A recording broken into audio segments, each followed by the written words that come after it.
Good evening and a very warm welcome to RTM News. My name is Vicky Lee White and I'll be bringing you all your top stories tonight. Starting with the South African news headlines. High Court to hear online gambling case. Courier to sell his car to pay skimming device fine. Court to hear NUMSA's case against COSATU. And prisoners overpower cops and escape from court. In the top story, High Court to hear online gambling case. The Limpopo Gambling Board was today expected to defend its decision to close an online gambling operation and arrest its owner. The board filed papers with the High Court in Pretoria after the owner of an internet cafe in Modimolle, who was allegedly using it to run an online gambling operation, appealed against the decision by police and gambling inspectors to close him down. The board said the operator violated the Limpopo Gambling Act. Chief Executive Officer Serobi Maja said online gambling was illegal and depriving the fiscus of tax revenue. In the next story, courier to sell his car to pay skimming device fine. A former courier driver who used an illegal skimming device to clone the bank cards of clients was given 10 days yesterday to find 2,000 rand for a fine or face a prison sentence. Dando Gukolo Mqesele, 35, undertook to sell his car when he appeared in the Bellville Specialized Commercial Crime Court in Cape Town before Magistrate Sabrina Sonnenberg.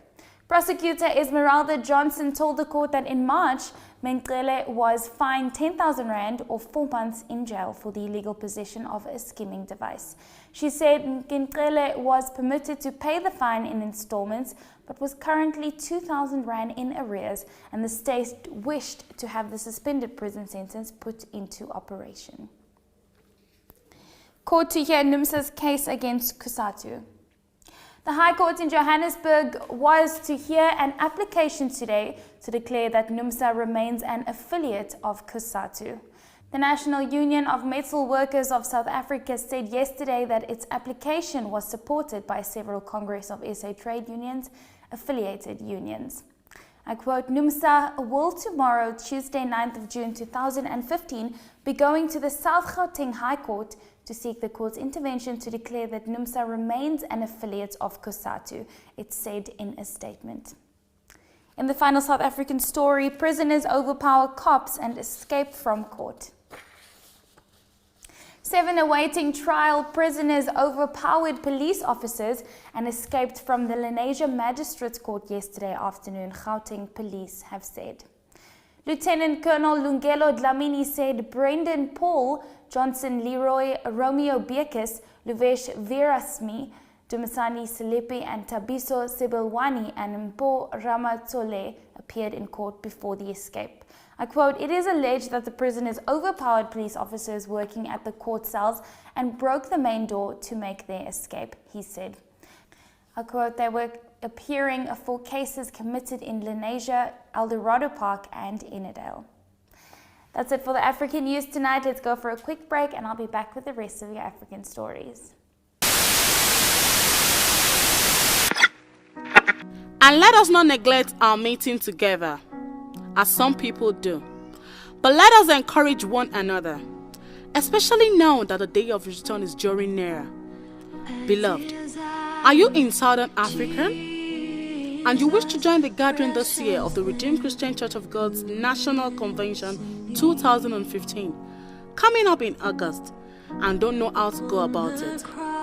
Worry no more, for there is a full package to arrange your visa, air tickets and accommodation for affordable price. Worship the Lord your God, and His blessing will be on your food and water, and He shall take away sickness from among you. Stop listening to people's testimony. Let the world hear your testimony this time, because none shall be barren in the land. For more inquiries and bookings, please call the following numbers. Sanda Nomusakuto, +2771 1871443. Baba Tokwe Jide, +2783 26255767. There will be teaching, preaching, and words of blessings from our dad in the Lord, Pastor E.A. Adeboye, who will be ministering alongside with other men of God. We serve a living God. Jesus Christ is the same yesterday, and today, and forever. His name, He alone deserves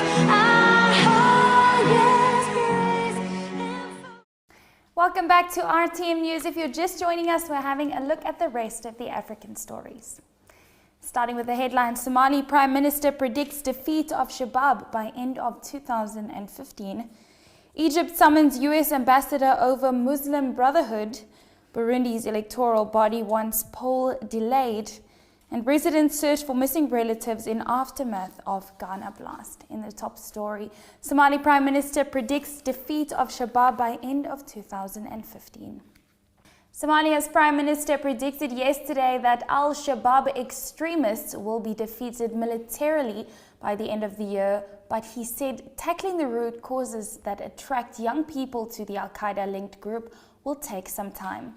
Omar Abdirshid Ali Shamarke told reporters after a closed-door meeting of the UN Security Council that there may be increased attacks during June when the Muslim holy month of Ramadan begins, which Al-Shabaab has done in recent years. But he said the military campaign by Somali and African Union forces has been successful and the Islamic militants now control only 20% of the country.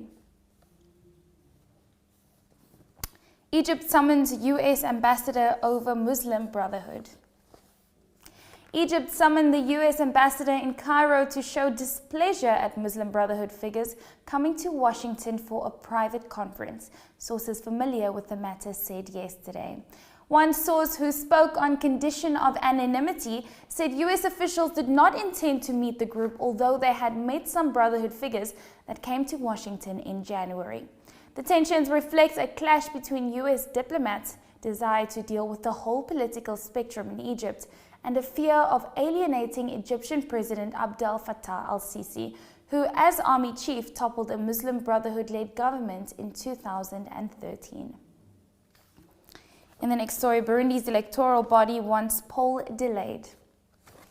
Burundi's Electoral Commission yesterday suggested postponing an upcoming presidential election until July 15th, after weeks of protests over President Pierre Nkurunziza's third-term bid. The Commission also proposed delaying parliamentary elections until June 26th. The parliamentary election had been scheduled to take place on the 5th of June, but was postponed indefinitely on the eve of the vote, while the presidential vote was initially scheduled for June 26th. In the final story, residents search for missing relatives in aftermath of Ghana blast. At least 200 people died in the explosion at a petrol station last week in Ghana, the Emergency Services Department announced, as many people were still searching for missing relatives yesterday. Flooding from torrential rains caused the fuel depot at a petrol station to catch fire, killing those who had taken shelter there on Wednesday, as well as many in the surrounding neighborhood. The disaster spotlighted shortcomings in the capital's infrastructure, but the many residents searching through the hospitals and the morgues of the city, they weren't even sure if their missing relatives were dead or just being treated. That's it for the rest of the African stories tonight. Let's go for a short break and I'll be back with your Nigerian news. Open Heavens, a guide to a close fellowship with God, Volume 15 for adults and Volume 8 for teenagers, 2015, written by Pastor E.A. Adeboye, is available. Open Heavens is a motivating and inspirational Christian daily guidebook to teach the ways of God.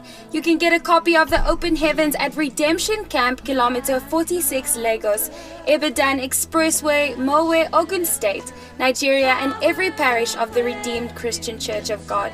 You can also grab yours at the regional headquarters, the Master's Place, 4 Commercial Avenue, Stratham Park, Randburg, Johannesburg.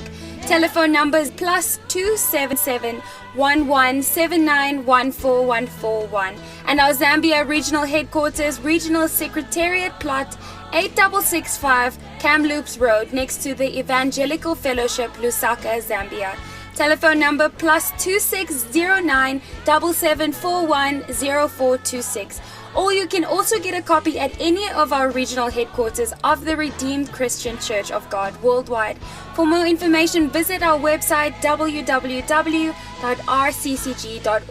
and www.eadeboye.com. When you read, you skim the surface. When you study, you discover the treasure. God bless you. Nothing compares to the promise.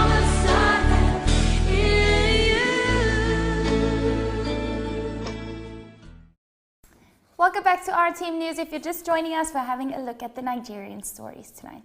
Starting with the headlines, Nigerian student solves historically difficult maths question in first semester, accused weeps as children appear in court, and 2 arrested over human parts. Starting with the top story, Nigerian student solves historically difficult maths equation in first semester. A Nigerian student achieved the highest grades at a university in Japan for 50 years and solved a maths puzzle in his first semester that was unsolvable 30 years ago. Ufot Ekong, who studied at Tokai University in Tokyo, achieved a first-class degree in electrical engineering and scored the best marks at the university since 1965, the Flotilla magazine reported. He began his success early at the university, solving a 30-year-old maths equation in his first semester. Throughout his university career, Mr. Ekong won 6 awards for academic excellence. The mathematician worked 2 jobs alongside his studies to pay his way as a student. In the next story, accused weeps as children appear in court. One of the bankers standing trial for alleged fraudulent activities totaling 8 billion naira broke down in tears yesterday as her 3 children came into the courtroom of the Federal High Court to greet her. The suspect, who had been in detention at Agodi Prison's Ibadan since the case instituted against them by Economic and Financial Crimes Commission, EFCC, began last week, cried repeatedly even after the children had left.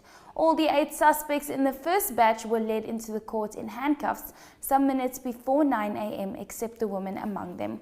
As soon as they sat down, the handcuffs were removed before the commencement of proceedings. In the next story, police arrest 2 with human parts. 2 suspects identified as Adebayo Sahid and Bello Mustafa have been arrested by Oyo State Police Command for alleged possession of parts of human skull and hair. The suspects were paraded along with a custodian of an Ibadan masquerade known as Ogunmola Adenimodo for allegedly destroying some vehicles at Ayeye area of Ibadan metropolis. That's it for the African news tonight. Let's go for a quick break and I'll be back with your international stories.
Welcome back to RTM News. If you're just joining us, we're having a look at the international stories tonight.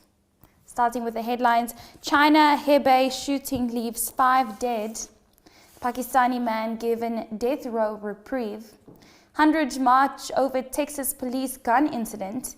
And inmate to be freed after 43 years in US solitary confinement. In the top story, China Hebei shooting leaves 5 dead. 5 people have died in a shooting in a village in China's northern Hebei province, state media has reported. 2 police officers and the suspected gunman were among the dead, while at least 3 other people were injured in the incident. A police statement said Liu Shungrui opened fire in a village in Suning County with a double-barreled shotgun. He was later shot dead. Mass shootings are rare in China, where firearms access is strictly controlled. In the next story, Pakistani man given death row reprieve. The execution of a Pakistani man convicted of manslaughter has been postponed hours before he was due to be hanged, prison officials say. It is the fourth time Shafqat Hussain, who was found guilty of kidnapping and killing a child in 2004, has been given a stay of execution. His lawyers say he was 14 when he was charged and was tortured into making a confession. The authorities, however, say he was 23 at the time of his sentencing. Rights groups have petitioned the Pakistani authorities throughout the last week, calling for the execution to be halted. Hundreds march over Texas police gun incident. Hundreds of people have marched through a city near Dallas, Texas, after a video showed a police officer pointing his gun at teenagers. The video, filmed on Friday, shows an officer in McKinney pinning a black 15-year-old girl in a bikini to the ground with his knees. The protesters are demanding that the police officer, who is white, should be dismissed. The officer, Corporal David Eric Casabalt, has been placed on leave. In a statement posted on Facebook, McKinney police said they were called because a number of uninvited people refused to leave the swimming pool. A fight then broke out and more calls were made to police. And in the final story tonight, inmate to be freed after 43 years in solitary confinement. A judge in the U.S. state of Louisiana has ordered the release of an inmate who has been in solitary confinement for more than 40 years.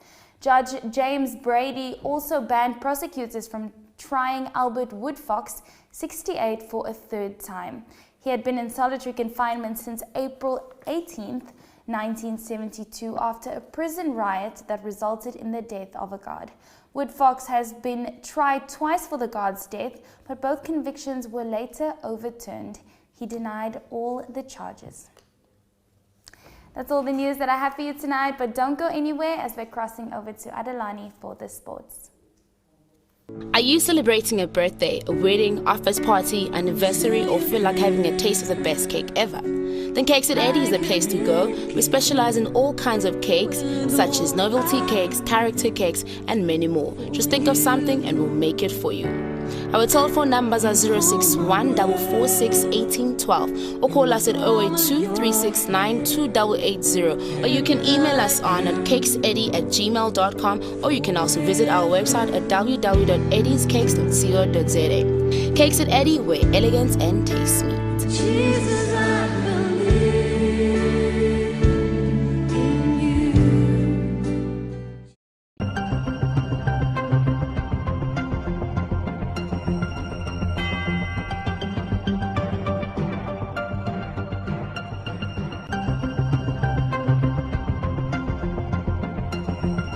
Good evening and a warm welcome to you all. You're currently watching RTM Sports News with me, Adelani Oguriade. These are the top stories this evening. In African football news, Zambia replaced Honor Janza with an interim coach. In more African football news, Inyama aims to end Nigeria's career on a high. In our international football news bulletin, USA women defeat Australia in Women's World Cup. In tennis news, Rafael Nadal drops to lowest rank since 2005 after French Open exit. And Canadian GP, Ferrari's Sergio Marchini to bring back refueling. Starting with our top African football story, George Lawandamina has been appointed as caretaker coach of Zambia just 5 days before they host Guinea in 2017's African Cup of Nations qualifier. He replaces Honor Janza, who led the side at the Nations Cup finals in Equatorial Guinea this year. The move comes just a day after Janza led Chipolopolo to a 1-0 win over Ethiopia in an international friendly. In more African football news, Nigerian captain Vincent Inyama hopes to bow out on a high after confirming that the 2017 African Cup of Nations in Gabon will be his last. The 32-year-old goalkeeper, who plays his club football for French side Lille, made his debut against Kenya in May 2002 and has gone on to win 100 caps. Inyama plays a major role when the Super Eagles won the 2013 Nations Cup in South Africa, and he wants to repeat that in 2017. Switching our attention to what made international football news over the weekend, Megan Rapinoe scored twice as the USA started their Women's World Cup campaign with a 3-1 win over Australia. Cameroon and Japan also won their matches. In the world of tennis, 14-time Grand Slam winner Rafael Nadal has dropped to 10th in the latest world rankings, his lowest position in more than a decade. The 29-year-old Spaniard has fallen after losing to world number 1 Novak Djokovic in the French Open quarterfinals last week. It is Nadal's lowest ranking since he was 11th as a teenager in April 2005. And lastly, Formula One news. Ferrari President Sergio Marchionne says he wants to bring refueling back to Formula One from 2017 despite opposition from other teams.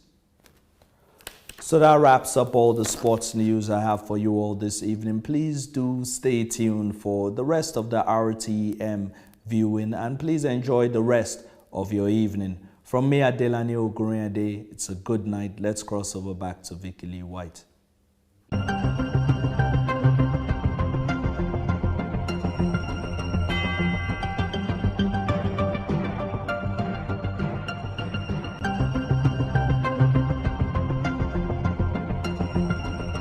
Thank you very much, Adelani, for the sports update. Now let's have a look at the weather.